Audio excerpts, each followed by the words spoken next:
All right, so hi everyone. In this discussion, I'm talking about the four key cognitive biases. So the first one is confirmation bias.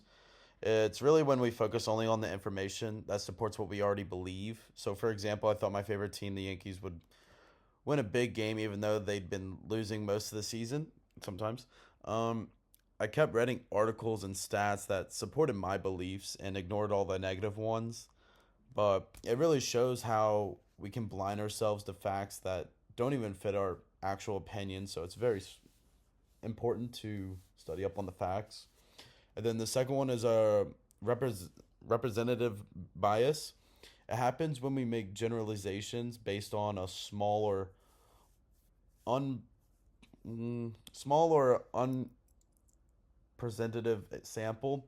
So I would really experience this after meeting one rude guy who drove an expensive car, and then I was really young, and then I assume most people with nice cars were arrogant. It's just not true at all. It's really just a dumb opinion.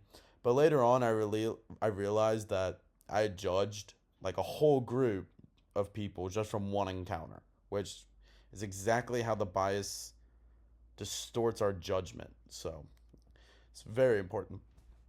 And then I would say the third one is the illusion of control, which is when we believe we can control events that are actually beyond our own control. So for me, that showed up in how I approached social media. I used to think posting at specific times would generate more likes and engagement, but factors like algorithms and audience behavior matter more than actual timing. So it really it wasn't really something that I could honestly control. It's kind of almost dumb luck.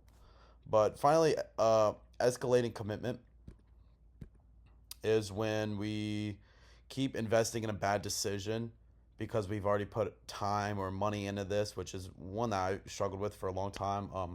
I kept repairing an old bike that I had and spent hundreds of dollars on parts, even when it kept breaking down, and I just didn't want to give up because I've already put so much money into it and invested in it that even though replacing it would have been the smarter financial thing. Same thing with the car I have now.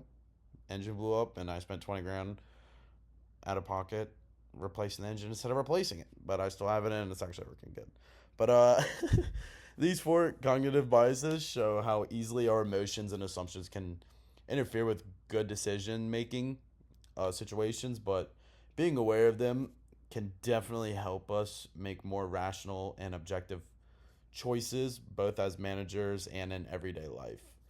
But